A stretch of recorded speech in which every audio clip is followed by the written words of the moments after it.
मनसे अध्यक्ष राज ठाकरे अमित शहांना भेटले आणि या भेटीनंतर राजकीय वर्तुळात चर्चांना उधाण आले। दरम्यान आता मनसेला भाजपात गेल्यानंतर लोकसभा मिळेल की विधान परिषद हे अजून समोर आलेलं नाहीये। भाजपसोबत गेल्याने मनसेला नक्की काय मिळणार हे अजून गुलदस्त्यात आहे।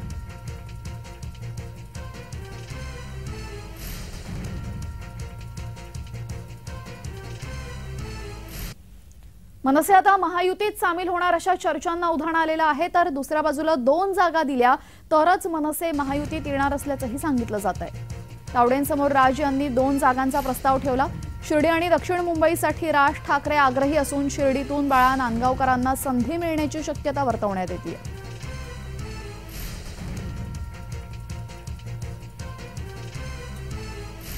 मनसे अध्यक्ष राज ठाकरे अमित शहा यांच्या भेटीला गेले होते। केंद्रीय गृहमंत्री अमित शहा यांच्या भेटीला राज ठाकरे गेल्यानंतर चर्चांना उधाण आलेलं आहे। राज ठाकरे यांच्यासोबत त्यांचा मुलगा अमित सुद्धा होता।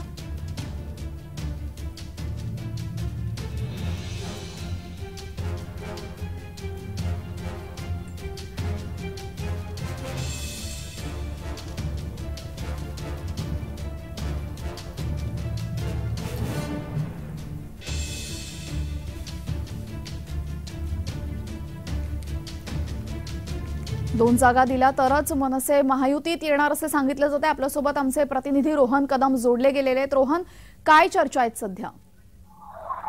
नक्कीच ज्या प्रमाणामध्ये निवडणुका जवळ येतात तशी राजकीय समीकरणं देखील जुळण्याची आहेत। ती नवीन समीकरणं जुळण्यास सुरुवात झालेली पाहायला मिळते। मनसे अध्यक्ष राज ठाकरे हे कालच दिल्ली दौऱ्यावरती गेलेले होते आणि अमित शहांची भेट आज त्यांनी घेतलेली आहे। त्यापूर्वी विनोद तावडे जे की या सगळ्याचं नियोजन करतात टीएसएसच्या कमिटीमध्ये ते आहेत, त्यांच्या माध्यमातून राज ठाकरे यांनी 2 जागा मागितल्याची माहिती जी आहे सध्या विश्वसनीय सूत्रांकडून समजते। यामध्ये शिर्डी आणि दक्षिण मुंबईचा जो आहे तो समावेश आहे। खरं तर आपण पाहिलं तर शिर्डी लोकसभा मतदारसंघ हा राखीव आहे आणि राखीव मतदारसंघ असल्यामुळे बाळा नांदगावकरांची वर्णी जी आहे ती त्या ठिकाणी लागू शकते आणि त्यामुळेच मनसे अध्यक्ष राज ठाकरे यांनी शिर्डीचा हट्ट धरलेला पाहायला मिळतोय।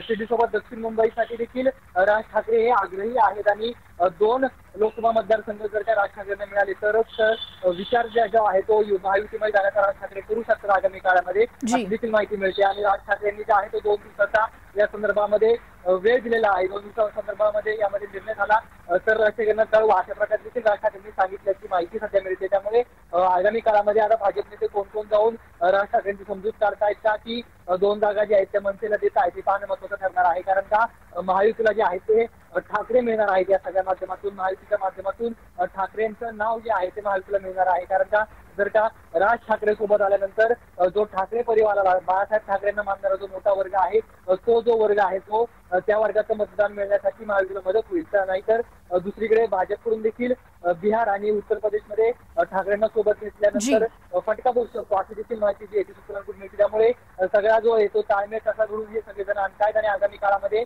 हे चित्र अधिक स्पष्ट होत आहे की याच्यामध्ये काहीच होत नाही हे पाहणं आगामी काळामध्ये महत्त्वाचं ठरेल।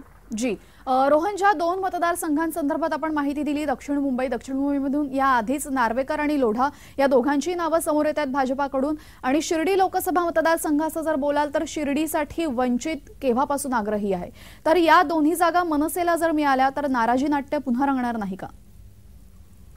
नक्कीच खरं हे समीकरण जुळून आणण्यासाठी खूप मोठी तारेवरची कसरत जी आहे ती सगळ्याच पक्षांना करायची आहे। कारण का अनेक जणांची नाराजी जी आहे ती यापूर्वी देखील पाहायला मिळत होती आणि शिर्डी मतदारसंघ हा सध्या शिंदे गटाकडे आहे। शिंदे गट हा सोडेल की नाही की कारण का शिंदे गटाची देखील मोठी नाराजी जी आहे ती आज खासदारांनी बोलून दाखवलेली आहे। मुख्यमंत्री एकनाथ शिंदेसमोर त्यांची नाराजी दूर करणं देखील मोठा टास्क जो आहे तो या सगळ्या शिंदेकडे आहे। त्यामुळे मोठ्या प्रमाणामध्ये नाराजी विविध पक्षाच्या कार्यकर्त्यांकडून होणार आहे आणि ही सगळी नाराजी दूर करून हे सगळं समीकरण जुळवणं हे सगळ्यात वरिष्ठ नेत्यांच्या समोर तारेवरची कसरत आगामी काळामध्ये होणार आहे। त्यामुळे जसं हे सगळा तोडगा निघेल तसा फॉर्म्युला ठरेल आणि फॉर्म्युला ठरल्यानंतर देखील नक्कीच काय समोर येत आहे हे पाहणं महत्त्वाचं ठरणार आहे। धन्यवाद रोहन, आपण दिलेल्या माहितीबद्दल।